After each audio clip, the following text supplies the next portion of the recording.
Isaías, bem-vindo. Aqui está uma pequena parcela da vinha do Senhor, né? Quem é você? Qual o seu nome completo? De onde veio? O que faz? A quem pertence? O que veio fazer? Esse povo está ávido para conhecê-lo e ouvir as suas palavras. Por favor, fique à vontade. Boa noite, Deus abençoe a todos. Alegria muito grande estar com vocês aqui.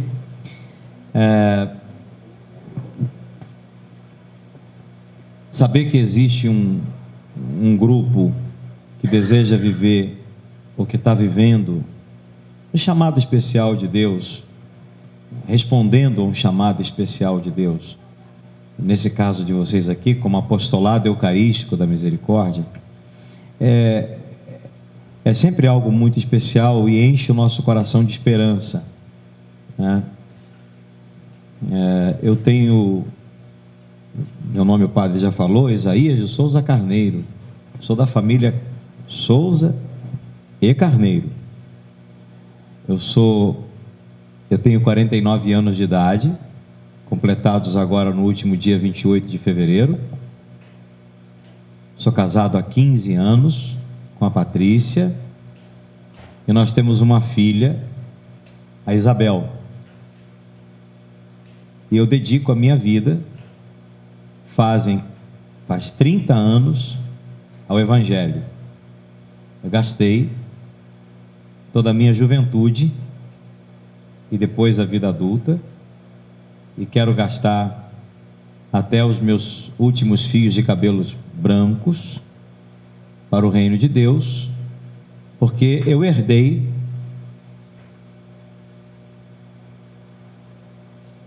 hoje Jesus falou para a gente no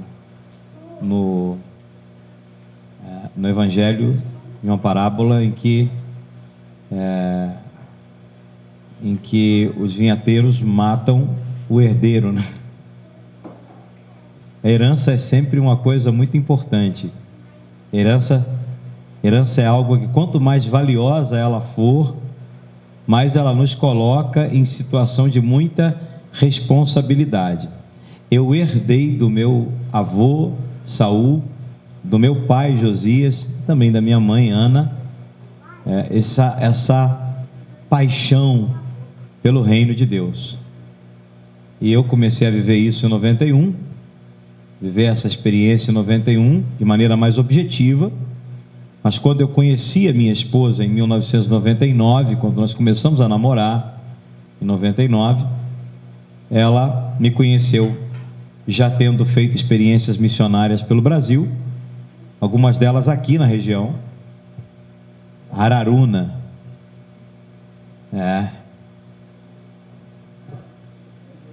centro do mundo, né?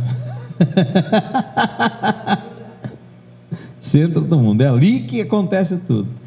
Eu nunca tinha ouvido falar de Araruna. Eu fui fazer uma missão de uma semana com pastoral familiar, porque à época, os padres que cuidavam da paróquia de Araruna eram padres deonianos, e eu sou a minha paróquia de origem é uma paróquia deoniana, dos padres do Sagrado Coração de Jesus. Então, eu fui formado na Igreja Católica dentro desse ambiente, e por isso acabei fazendo experiências missionárias com os padres deonianos. Mas eu não nasci numa igreja deoniano. Aí tá rindo para mim, olha que bonitinho, sorriso deoniano dele ali do lado ali. Eu não fui criado na Igreja Católica. Eu sou de origem protestante. Pentecostal clássica. Eu fui criado na Congregação Cristã do Brasil. O meu avô Saul, era um pastor presbiteriano. O meu pai, quando conhece a minha mãe, a dona Ana Maria, eles vão viver no Rio, e como não tinha no lugar onde eles estavam morando uma igreja presbiteriana, que era a igreja de origem do papai, eles passam a frequentar a Congregação Cristã do Brasil, que é uma igreja pentecostal clássica, que tem costumes bem ortodoxos, e mulher senta de um lado da igreja, homem senta do outro. Eu fui educado nisso, e eu tinha uma experiência em casa que era muito assim, rica, né? Porque mamãe era católica, mas ela passou a frequentar a igreja evangélica porque mulher tinha que seguir o caminho que o marido fazia. Então era simples assim: você é católica, mas você vai casar, então agora siga o seu marido, obedeça a ele. E a minha referência era essa, então. Mas hoje eu contei para os meninos lá no seminário uma história, e eu vou contar para vocês como é que aconteceu essa minha vinda para a igreja católica, para entender um pouco esses caminhos de Deus, né?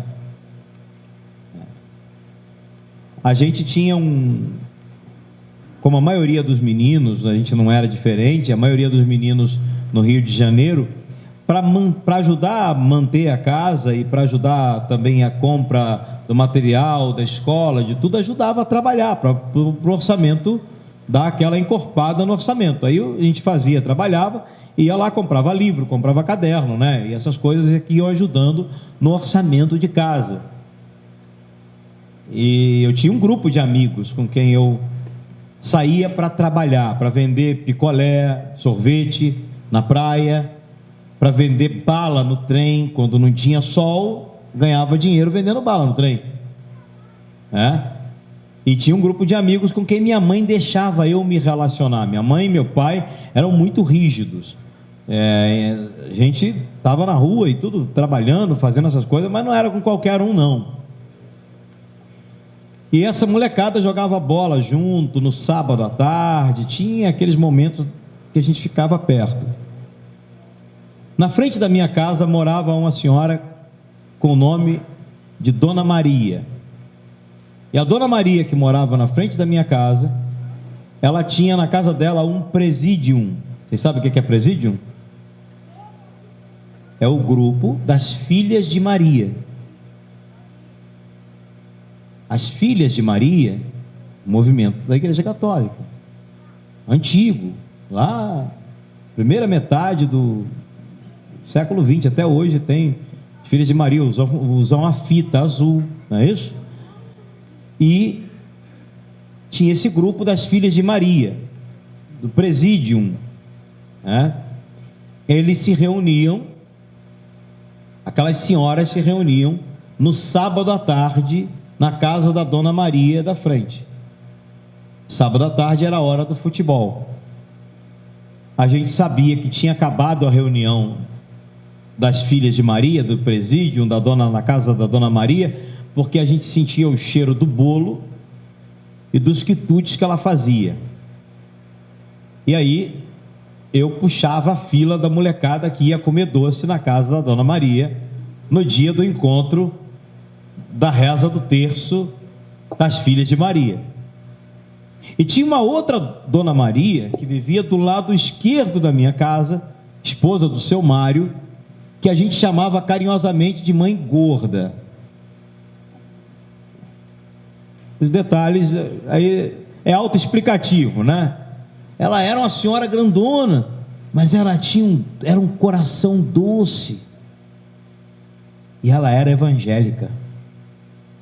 E toda quarta-feira à noite ela passava uns slides, umas coisas assim. Estou falando da década de 70. Ela passava aqueles slides e a gente ia lá para ver os slides e para comer os doces que ela também fazia no final do encontro. Então eu tinha uma Dona Maria, eu tinha uma Maria católica e eu tinha uma Maria evangélica. E o que as duas tinham em comum? coisas doces. E o bom acolhimento que toda mulher sabe dar. Então eu fui amadurecendo nisso. Eu tenho que tomar sempre cuidado, Evandro, porque eu não posso falar que eu fui crescendo nisso, né? Mas eu fui amadurecendo nisso. E quando eu tinha ali pelos 9 anos de idade, 8 para 9 anos de idade,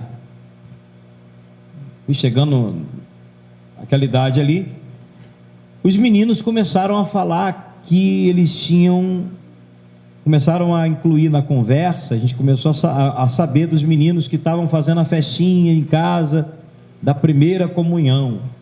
A gente não sabia o que era a primeira comunhão, eu, meu irmão, a gente não sabia o que era isso. A gente sabia que o pessoal fazia festa e chamavam a gente para ir na festa, a gente ia. E chegou um dia que, voltando do sorvete, da venda do sorvete de manhã, para ir para casa, para o futebol, eles passaram na paróquia Bom Jesus da Penha, uma paróquia deoniana, de padres do Sagrado Coração de Jesus, e fizeram a inscrição deles para a catequese. Eu, sabendo que eu só tinha eles para me relacionar, porque eram os únicos que minha mãe deixava, falei: bota o meu nome aí também. Botaram o meu nome na catequese. Eu cheguei em casa e contei para minha mãe: mamãe, botei meu nome lá na igreja. Que igreja, menino? A igreja grande. Porque a paróquia é uma paróquia de uma construção muito grande. Vai resolver isso com seu pai. Aí ela contou para o papai. E o papai falou para mim: vai resolver isso com seu avô. E o vovô era assim, a gente tinha um costume em casa. Nós somos de uma família bem marcada por ser uma família patriarcal. Então a história do vovô com a igreja dele é que ele foi enviado do Espírito Santo para o Rio de Janeiro, para o município de Itaguaí, para começar a igreja lá. Não tinha nada, era mato. No dia da morte dele, o pastor que estava que foi junto com ele, que iniciou junto com ele, falou: eu e o Saul, quando chegamos aqui, isso aqui era só mato, e eu falei para o Saul: Saul, me mandaram a gente para o lugar errado, nós temos que voltar e avisar para o pastor que aqui não mora ninguém, aqui só tem grilo. E o Saul brigou comigo e falou: se ele mandou a gente para cá para pregar para grilo, a gente vai pregar para grilo, e a gente não vai voltar nada, e você não vai voltar daqui. E ele brigou comigo e a gente teve que ficar aqui. E a cidade cresceu em torno da igreja presbiteriana que o vovô construiu.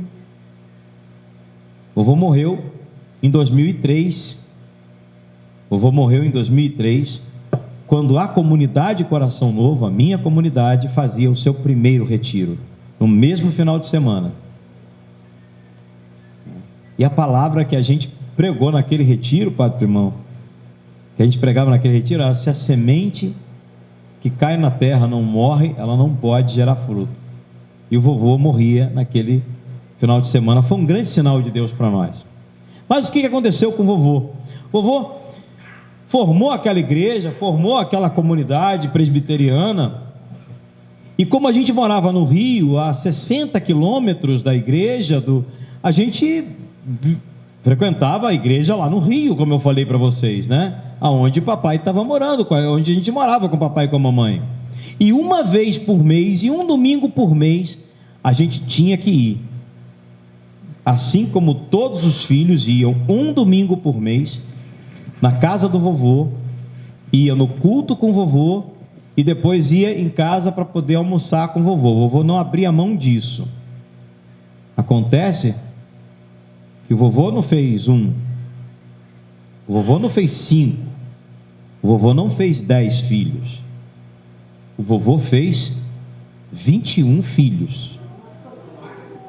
É uma máquina. Esse homem é um modelo. Esse homem tem que ser estudado. esse homem fez a palavra de Deus se cumprir. Não, e ele nem precisou crescer para multiplicar, ele multiplicou, porque crescer ele não cresceu nada. Crescer, ele era menor que eu. Mas o vovô tinha uma coisa, que era assim: a vovó emerenciana teve 10 filhos, com ele. Aí ela morreu, porque morre, não tem jeito, porque morre, não tem jeito, né? Aí depois a vovó Zefina, que está viva ainda, teve 7, e adotaram mais 4. Aí a gente brincava com o vovô e falava para ele assim: ó, vovô resolveu o problema do povo na igreja, agora tem membresia, que chama lá, né? Membresia, ele usa essa expressão, tem membresia, só o dízimo que é só o dele, né? Mas tem membresia. Aí o pessoal foi crescendo, cada um foi arrumando o seu trabalho, aí ele resolveu o problema do dízimo também.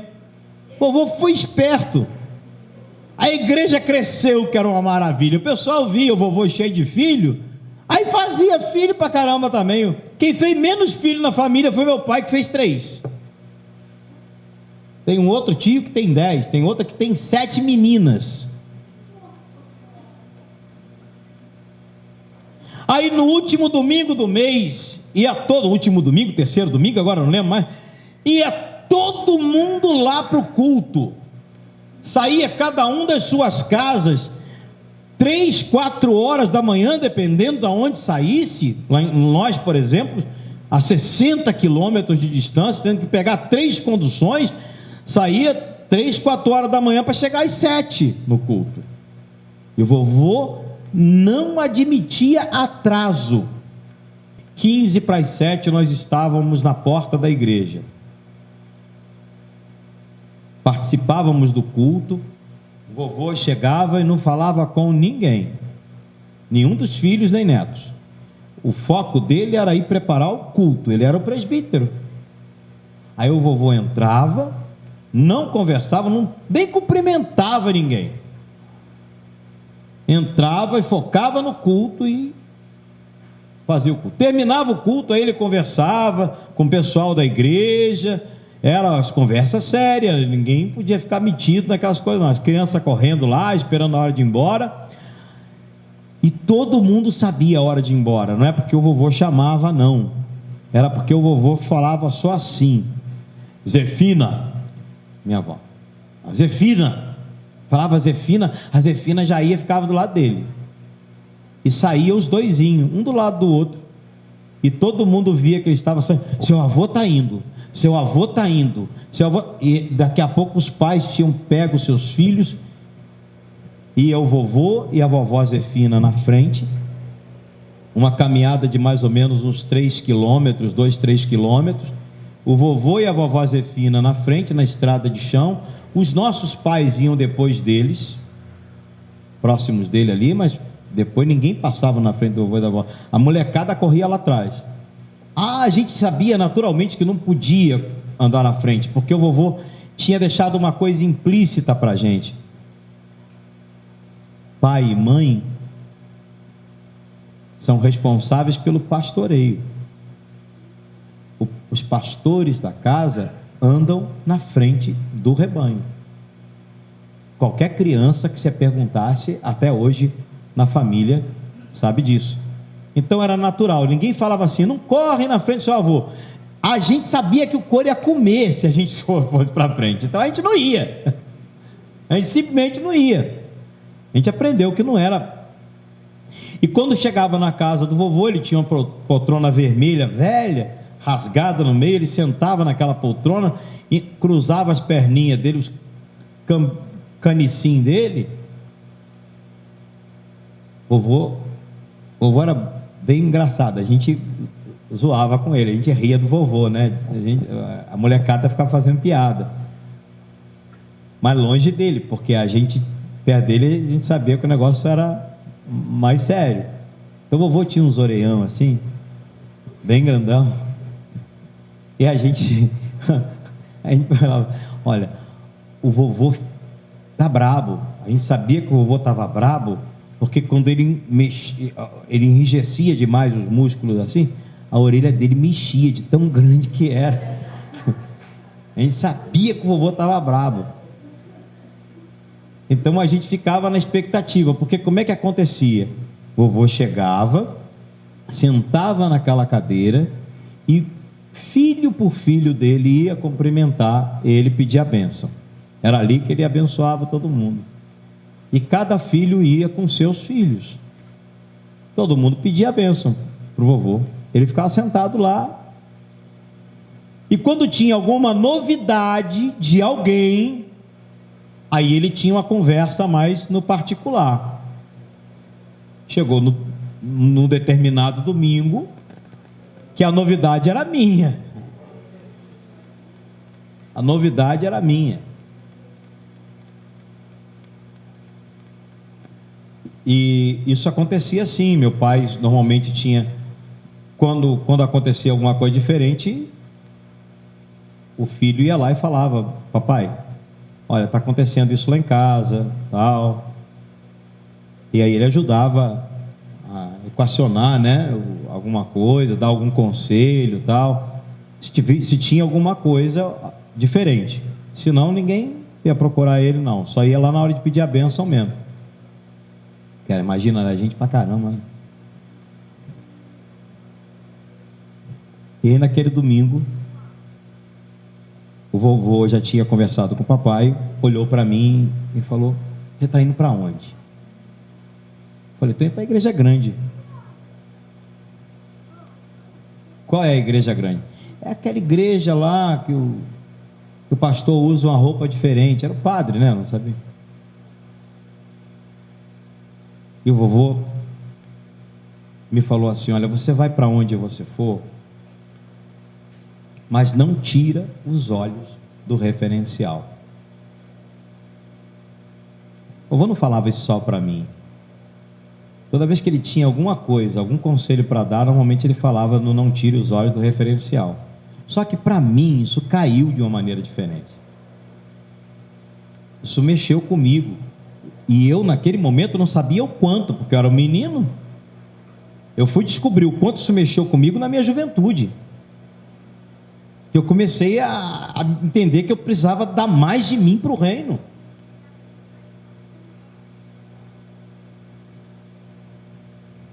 E ali eu entendi que o vovô tinha jogado uma semente dentro do meu coração, com aquele não tire os olhos do referencial, que era uma semente de paixão pelo reino. Bom, eu fiquei na igreja católica, eu fiz catequese, eu fui batizado com 12 anos de idade. Vocês sabem que protestante não batiza criança, então eu fui batizado aos 12 anos de idade, no dia 22 de maio de 1983, sou afilhado de Santa Rita de Cássia, fui crismado 2 anos depois.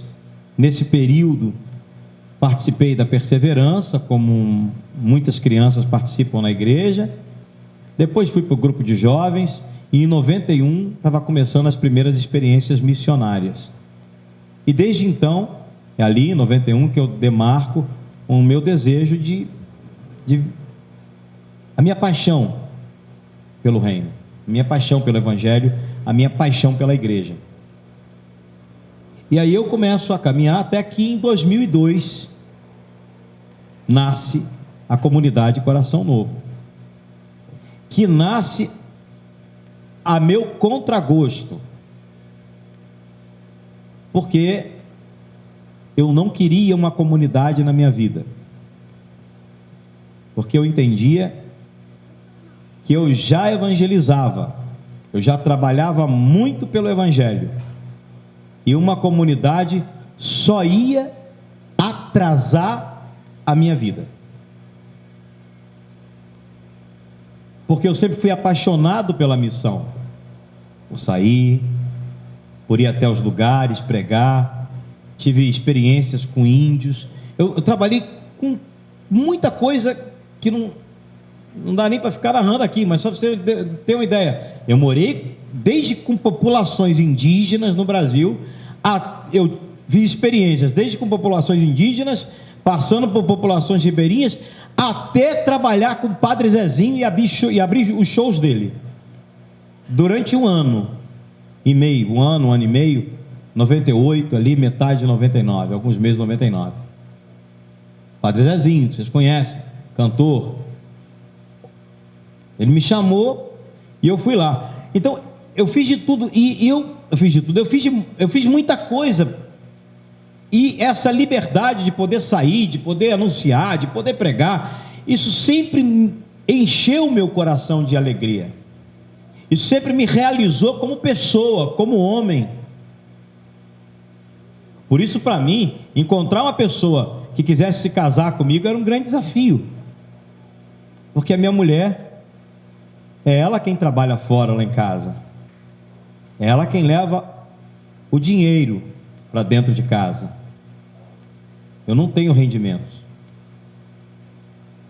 O que nós temos claro entre eu e Patrícia, temos claro Patrícia leva o dinheiro e eu dou a direção da casa. Eu sou pastor naquela casa e por isso eu tenho paz para estar aqui com você. Eu vinha no carro agora, conversando com ela, dando direção sobre o que vai acontecer hoje à noite lá, amanhã de manhã. Ela está com... nós temos um projeto com crianças, que é a Via Sacra, com crianças da comunidade, nas casas. Liguei para ela enquanto estava vindo para cá com o Padre José, e eu tenho paz para estar aqui, porque minha esposa, a minha filha Isabel, antes de eu sair de casa, elas impõem a mão sobre mim, sabe? E não é uma coisa, não é uma invenção, não é um faz de conta, não é por deslumbramento, não, porque a gente já passou por muita dificuldade. Imagina uma pessoa sozinha trabalhando em casa para manter uma casa, e aí a resposta lógica que todo mundo dava: por que você não vai ser padre? Por que você não foi ser padre? Ser padre era mais fácil. Claro, é uma resposta pronta. Você quer servir ao reino? Vai ser padre. Quer servir integralmente ao reino? Vai ser padre. Mas não era isso. Para tempos novos, novas respostas. Para novos desafios, novas vocações, ou novas formas de vocação. E eu comecei a entender que, por mais amargo que fosse para mim, eu era uma pequena parte de um remédio que Deus queria dar para a igreja e para o mundo nesse momento da história. Por mais amargo que fosse para mim, por mais difícil que fosse para mim, porque eu dizia para Deus: escolhe outro para ser esse remédio, porque eu não consigo viver isso, eu não consigo olhar para essa geladeira e saber que não fui eu que coloquei nada. Estou falando de coisas muito elementares, estou falando de coisa muito cotidiana, que eu e você sabemos do que é, são palpáveis, mas era um chamado, e junto com esse chamado ao matrimônio, nasceu a comunidade. Eu começo a namorar em 99 a Patrícia, e a comunidade nasce em 2002, e além da Patrícia me acolher na vida dela, e veja, eu não pedi a Patrícia em casamento, eu não tinha coragem de pedir a Patrícia em casamento, foi a Patrícia que me pediu em casamento. Claro, não dava para resistir por muito tempo, e ela resolveu se render, né?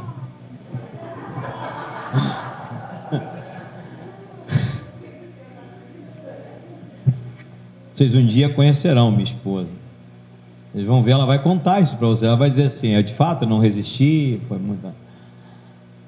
Mas um dia eu fui surpreendido. Ela falou para mim em outubro em setembro de 2003, olha, Isaías, você quer casar comigo ou não? Eu falei: olha só, querer é uma coisa, poder é outra, e eu não sei o que você espera de mim. E eu não posso dar uma vida, a minha forma de viver está longe de ser perto daquilo que é convencional. E ela já tinha falado para mim: a gente vai casar, a gente vai poder viajar de vez em quando? Eu falei: vai. Tem missão pra caramba, né? Vai poder viajar muito, imagina! Vai poder viajar muito. Poder tirar férias de vez em quando? Vai, claro, imagina que vai poder tirar férias, não tem problema nenhum. Mas eu dizia para ela, eu não dizia, claro, tudo que a Patrícia me perguntava: como é que a gente vai viver, como é que a gente vai pagar contas? A minha resposta para ela, sabe qual era? Não sei. Não sei. Estou falando isso para vocês, mas por favor, não façam isso em casa. Não façam isso em casa. Isso é para quem tem vocação, é para quem tem chamado. Isso não é uma aventura. Isso é uma estratégia espiritual da parte de Deus. Nós tivemos padres nos acompanhando, 5 anos de namoro, foram 5 anos de lágrima. Não dava nem tempo de pecar, não tinha nem gosto para poder pecar, para ter um namoro mais fora do esquema, porque chorava, porque olhava para a cara do outro e falava: como é que vai viver? Não sei. Aí ficava chorando. Era essa a vida da gente. Então não tinha motivo nem para poder pecar. Não casamos na castidade, tudo isso, mas porque era duro mesmo, a conversa era dura, era difícil, muito complicado. Aí, como se não bastasse a Patrícia ter desejado imensamente casar comigo, nasceu a comunidade em 2002, e além dela casar comigo, ela ainda recebeu de presente a comunidade, e recebeu comigo em crise, porque eu não queria comunidade. Passados 2, 3 anos, 2003, 2004, 2005, por ali, eu comecei a entender que de fato eu não precisava de uma comunidade para evangelizar. Deus não tinha me dado uma comunidade para evangelizar. E eu comecei a entender que Deus não dá comunidade a ninguém para evangelizar. E isso foi para mim um escândalo quando essa ficha caiu. Para mim foi um escândalo, porque eu entendi que eu já evangelizava. Eu não precisava de uma comunidade para evangelizar, para sair para evangelizar. Eu precisava de uma comunidade para ter uma família, porque eu evangelizava, eu ia para tudo que era canto, eu fazia tudo que eu entendia que precisava ser feito, eu atendia todos os chamados que me faziam, mas eu não tinha o endereço para onde voltar. Mas e a sua paróquia, Isaías? A paróquia era muito boa, só que cada pessoa na sua realidade pastoral, cada grupo vivendo as suas preocupações, que é natural numa estrutura paroquial. Eu saía para evangelizar e voltava e ninguém sabia de nada, e eu não tinha com quem partilhar. E eu entendi que Deus não tinha me dado uma comunidade para eu evangelizar. Deus tinha me dado uma comunidade para ter uma família. E que para isso, para ter uma família, eu até teria que passar a sair menos para evangelizar. E passei um longo tempo cuidando da comunidade, sem fazer isso que estou fazendo aqui agora com vocês. simplesmente porque entendi que Deus estava me dando uma família como aquela que Ele tinha dado para o meu avô. E que aquela experiência que eu tinha vivido com o meu avô, agora, estava me ajudando a, com a mesma postura do vovô, também sentar e escutar as pessoas, abençoar os irmãos, confirmar os irmãos. Deixa eu dizer para você,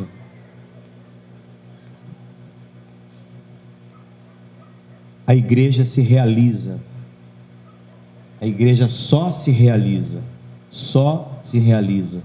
no onde dois ou mais. Onde dois ou mais estiverem reunidos no meu nome, estarei no meio deles. A igreja se realiza, portanto, nos relacionamentos, nas relações. A igreja não se realiza por aquilo que você ou eu fazemos ou deixamos de fazer. A igreja se realiza por aquilo que eu e você somos. Se nós descobrimos, temos a revelação, nos abrimos à revelação do Espírito. Só o Espírito pode fazer isso no meu e no seu coração. Se nós nos abrimos à revelação do Espírito de que a igreja é a família de Deus, então tudo começa a mudar. E aí, o seu grupo, o grupo do apostolado eucarístico da misericórdia, antes de ser um grupo que promove a misericórdia, é um grupo que faz a experiência familiar da misericórdia. É um grupo chamado a viver como uma família de misericórdia. Porque as pessoas que estão aqui vão sendo alcançadas, primeiro, pela misericórdia, e vão se deixando alcançar pela misericórdia, porque ninguém pode dar aquilo que não tem. E sem uma experiência profunda com a misericórdia de Deus, as minhas orações, as minhas preces, não são nada mais do que uma simples teoria. São Paulo vai dizer que é como o símbolo que retine. Se eu não tenho amor,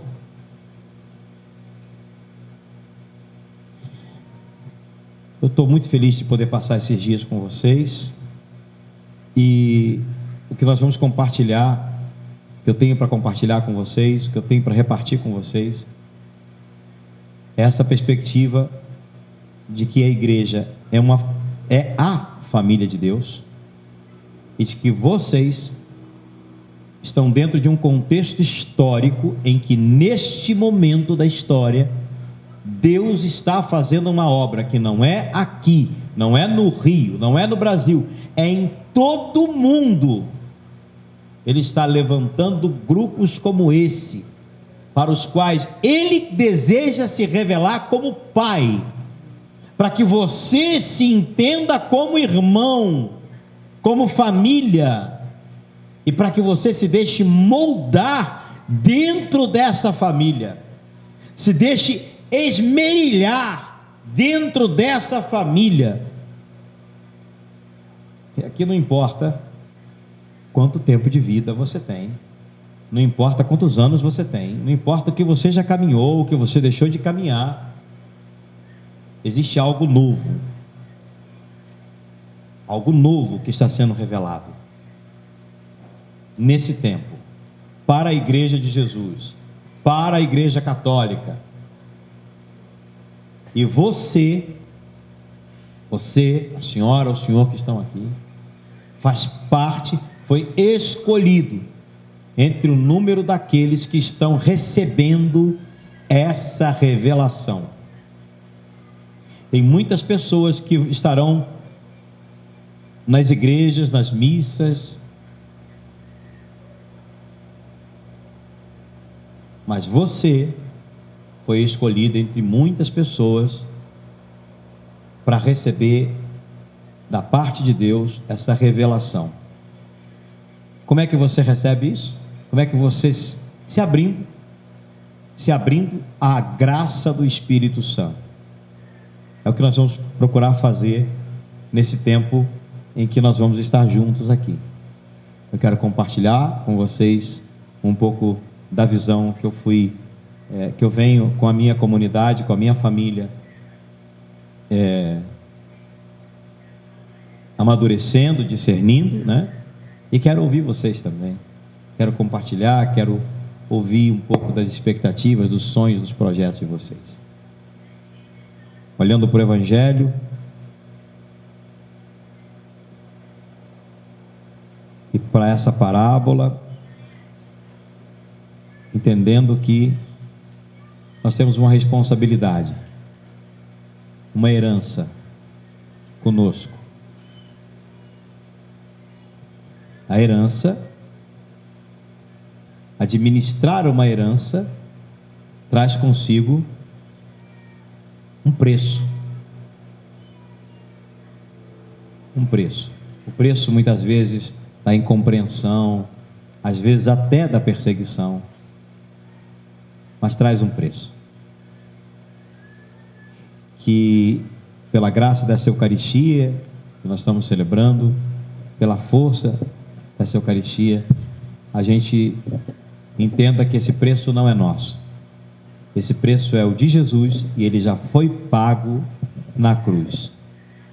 A nós cabe nos unir a Jesus na Eucaristia, tornar a nossa vida oferenda sobre o altar, para que com a oferta que será elevada ao Pai, que é o próprio Cristo, a nossa vida vá junto, colada na dele, e Deus possa trazer isso de volta para nós em graça, em alegria e paz no Espírito Santo. Glória ao Pai, ao Filho e ao Espírito Santo, como era no princípio, agora e sempre. Amém.